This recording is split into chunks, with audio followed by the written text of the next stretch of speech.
Wow, beautiful Fairview and District 5. Good morning and good afternoon.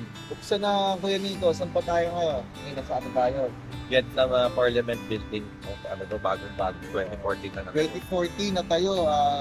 Ang ito, significance ay tinayo ito upang modern ng Parliament. It symbolizes daw kasi yung modern governance ng Vietnam after yung war ng 1970. So, Yun, at kapag dito, at papagaway sa loob. Okay? Ito na kami. Chef. doon tayo next no?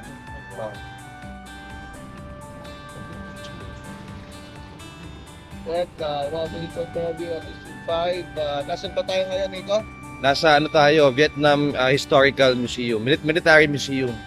Okay, dito muna tayo, lakad tayo. Oh. Papakita natin yung Lagos Kulad. Baka sa Maynila lang, oh. Parang maganda. Tapos sa tuwing Monday na lang ito bukas, pagkakalam natin, pupunta rito. Dito, mga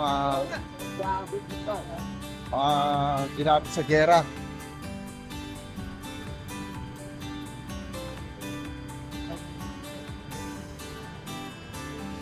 Oh, Boyfriend Land Cruiser Prado.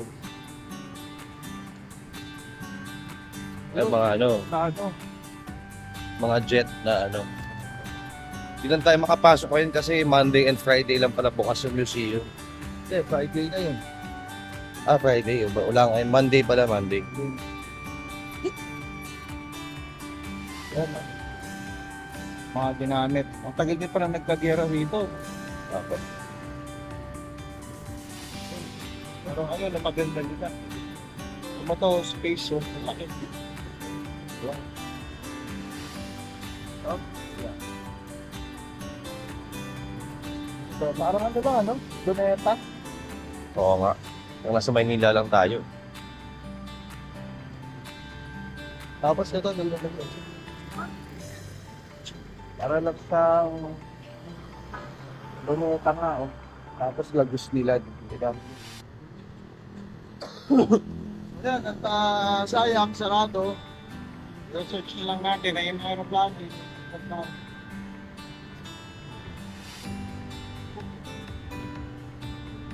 So, muli dyan, mga beautiful Fairview. Ito sabi ni Delia Villanueva. Sabi ni Ate Good afternoon daw. Okay, Ate G, good afternoon. Kaya, wow, beautiful Fairview at District 5.